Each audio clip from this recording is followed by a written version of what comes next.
which is Boston Strangler. Alif, what is happening in Boston? Let us know. এটা কি দেখেছেন আপনারা কেউ? না দেখি নাই। আমি ফারুক? ভাবলাম তুমি No? রিসেন্টলি আমেরিকা থেকে আসছো, so you'd know what is happening in Boston.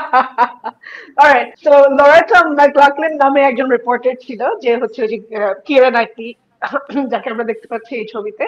So say basically একজন রিপোর্টার হিসেবে কাজ করে এবং একটা নিউজ পেপারে, এবং সেখানে তার কাজ ছিল হচ্ছে খুব একটা ইন্টারেস্টিং কিছু না, কিন্তু ওর কাছে যেটা হয় যে ওর কাছে একটা সময় মনে হয় যে লাইক ক্রাইম ইনভেস্টিগেশন এই টাইপের জার্নালিজম ওর খুব মানে পছন্দ, সো ওটা নিয়ে যদি কাজ করতে পারে। তো তখন এই যে পাশে যে মহিলাটা, unfortunately I forgot her name, তো পাশে যে মহিলাটা ক্যারি ওর কুন, কিরণ ক্যারি নাইটলি, কুন।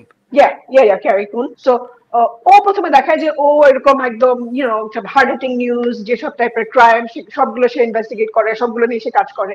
তো তখন ও বলে যে আমি তো এভাবে কাজ করতে চাই, why can't I do it. So তখন ও একটা সময় ওইখানে একটা মার্ডার হতে থাকে, এবং কিরা নাইটলি ওর কাছে মনে হয় যে না, আমি তো মনে হয় একটা কমন গ্রাউন্ড খুঁজে পাচ্ছি, এটা সম্ভবত কোনো সিরিয়াল কিলার। এবং ও প্রথমেই এই কানেকশন মানে ডট গুলো সে কানেক্ট করে যে না, আই থিঙ্ক কোনো সিরিয়াল কিলার মেয়েদেরকে স্ট্র্যাঙ্গল করে করে মারছে। And I am talking about like সম্ভবত স্টোরিটা 1968 বা এরকম সময়কার স্টোরি দেখায়। Of course it's a real story, based on a real story. এবং সেখানে ওই যে ও প্রথমে যে কানেক্ট করে ডট গুলো, এবং তারপরে এসে যখন প্রথমে বলে ওই সময় তো ব্যাপারটা এরকম ছিল না, first of all your female reporter, তোমাকে ওই ক্রাইম সিনে যাওয়া বা এটা ওটা করা এগুলো খুব ডিফিকাল্ট ছিল। সো ওই ইন্টারেস্টিং ইয়েটা আমার কাছে মানে ইন্টারেস্টিং মনে হয়েছে যে ওই যে ওই ব্যারিয়ার গুলো ব্রেক করে সে কিভাবে কিভাবে কাজগুলো করছে এবং সেটা উঠে নিয়ে আসছে।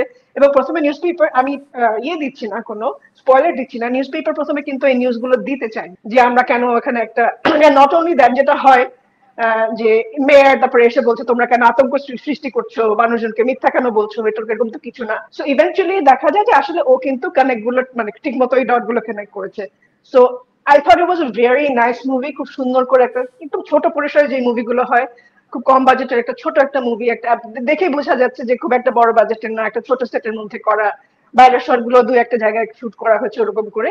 কিন্তু it was it's I felt like it is a very well told story. So আমার কাছে আমি খুব এনজয় করেছি এটা খুবই, যে লাইক একটু আগে যেরকম বলছিলাম দি অর্ডার নিয়ে, লাইক সাকিব ভাই তো বললেন যে একটা মিনি মাস্টারপিস, এটা ওরকম কিছু না, but it's a very well told একটা simple story and I really like.